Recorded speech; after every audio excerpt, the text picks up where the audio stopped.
Si pour toi, Pâques, c'est la chasse aux œufs, le chocolat, si pour toi, c'est juste un jour férié qui te permet d'avoir un long week-end, si c'est une fête religieuse où tu te sens obligé d'aller à l'église parce que tu es un chrétien non pratiquant, et enfin, si tu mets un S à Pâques, cette vidéo est pour toi. Tu peux également rester, c'est même vivement conseillé, si tu veux comprendre la Pâques pour mieux la célébrer. Mais d'abord, bienvenue si c'est la première fois que tu tombes sur une de mes vidéos. Sache que sur cette chaîne, je partage la parole de Dieu et je parle de ma foi en Jésus-Christ. Donc si c'est également ton partage, n'hésite surtout pas à t'abonner. Quant à mes fidèles abonnés, je vous remercie. Shalom! Merci beaucoup d'être là toujours. Merci pour votre amour. Que Dieu vous bénisse.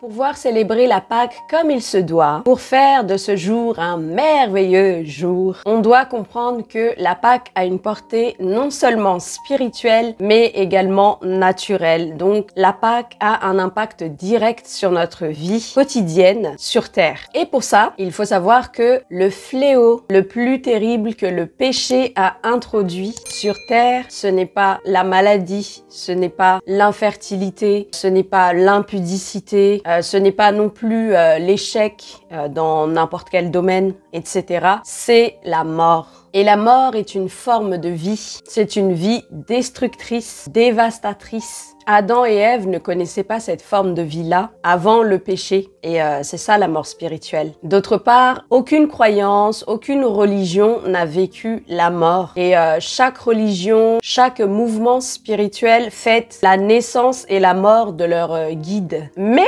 aucun d'eux ne fête la résurrection. Alléluia! Il est écrit, le dernier ennemi qui sera détruit, c'est la mort. Et Jésus-Christ de Nazareth, mesdames et messieurs, a vaincu la mort. Et il n'est pas venu apporter une religion, mais un royaume, la lumière, la vie. Et pour le comprendre, il faut comprendre que l'Ancien Testament est l'ombre des choses à venir et que le Nouveau Testament en est la lumière. Donc, on va faire un petit saut déjà dans le passé pour voir le contexte. La scène se déroule environ 1500 ans avant la venue du Seigneur. Jacob, dont le nom est aussi Israël, est venu en Égypte pour rejoindre son fils Joseph, alors premier ministre de l'Égypte, il y a environ 400 ans. Au fil du temps, de nouveaux pharaons se sont succédés. Ils ont oublié qui était Joseph, ce qu'il avait fait pour le pays, et pourquoi les descendants de cette famille vivaient dans le pays. Ils ont commencé à maltraiter les Hébreux, à leur obliger à... Ils ont même été jusqu'à réguler les naissances, en faisant tuer les bébés garçons. Donc, dans ce contexte, Moïse, homme de Dieu, a été un instrument dans la main de Dieu pour délivrer le peuple. Il est venu plusieurs fois parler au pharaon, et à chaque fois, il n'a rien voulu entendre, et Dieu a envoyé des plaies pour juger les Égyptiens.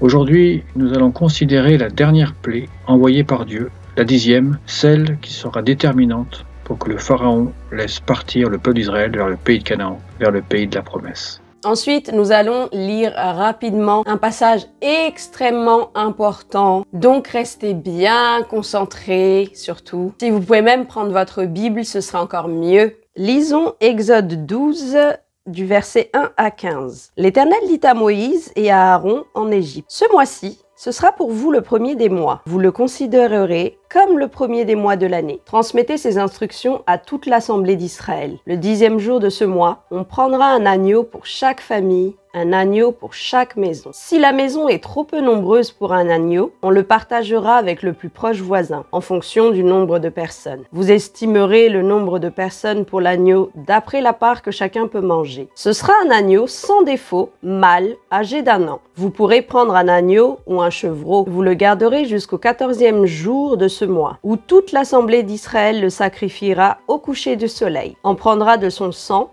et on mettra sur les 2 poteaux et sur le linteau de la porte des maisons où on le mangera. Cette même nuit, on mangera sa viande rôtie au feu. On la mangera avec des pains sans levain et des herbes amères. Vous ne la mangerez pas à moitié cuit et bouilli dans l'eau. Au contraire, il sera rôti au feu avec la tête, les pattes et l'intérieur. Vous n'en laisserez rien pour le matin. Si toutefois il en reste quelque chose le matin, vous le brûlerez au feu. Quand vous le mangerez, vous aurez une ceinture à la taille, vos sandales aux pieds et votre bâton à la main. Vous le mangerez rapidement. C'est la Pâque de l'Éternel. Cette nuit-là, je parcourais l'Égypte et je tuerai tous les premiers-nés du pays, hommes ou animaux. Je mettrai ainsi à exécution mes jugements contre tous les dieux de l'Égypte. Je suis l'Éternel. Pour vous, en revanche, le sang servira de signe sur les maisons où vous trouverez. Je verrai le sang et je passerai par-dessus vous. Il n'y aura pas de fléau qui vous détruise quand je frapperai l'Égypte. Vous rappellerez le souvenir de ce jour en le célébrant par une fête en l'honneur de l'Éternel. Cette célébration sera une prescription perpétuelle pour vous au fil des générations. Pendant 7 jours, vous mangerez des pains sans levain. Dès le premier jour, il n'y aura plus de levain dans vos maisons. En effet, toute personne qui mangera du pain levé du 1er au 7e jour sera exclue d'Israël.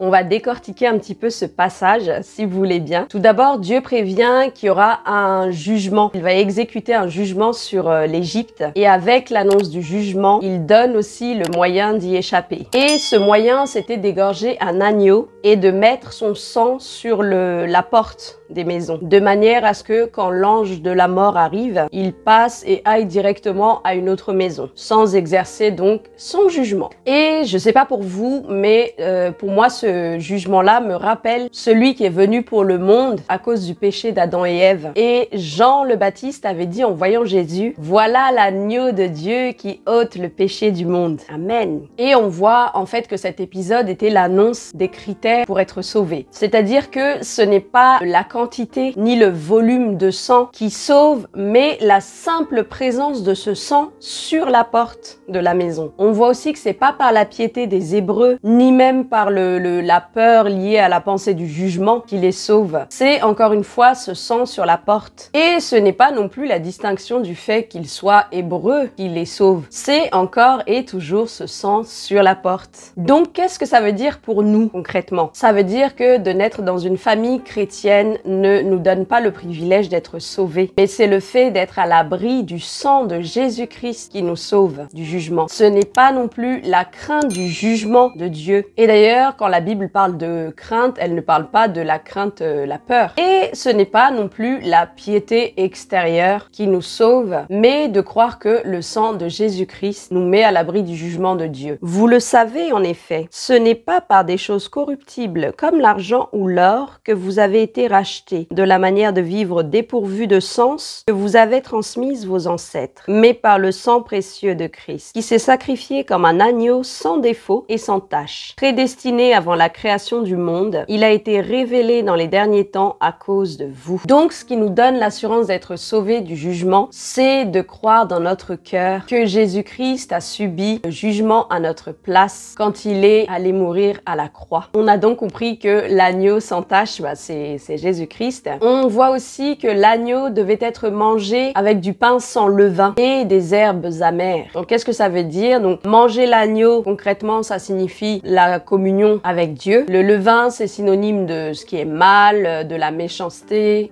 du péché. Et les herbes amères, c'est le souvenir en fait de la souffrance qui a précédé la délivrance. Et pour nous, aujourd'hui, ça correspond à la souffrance de Christ qui a précédé aussi notre délivrance. J'espère que je vous ai pas perdu en cours de route. Vous êtes toujours là?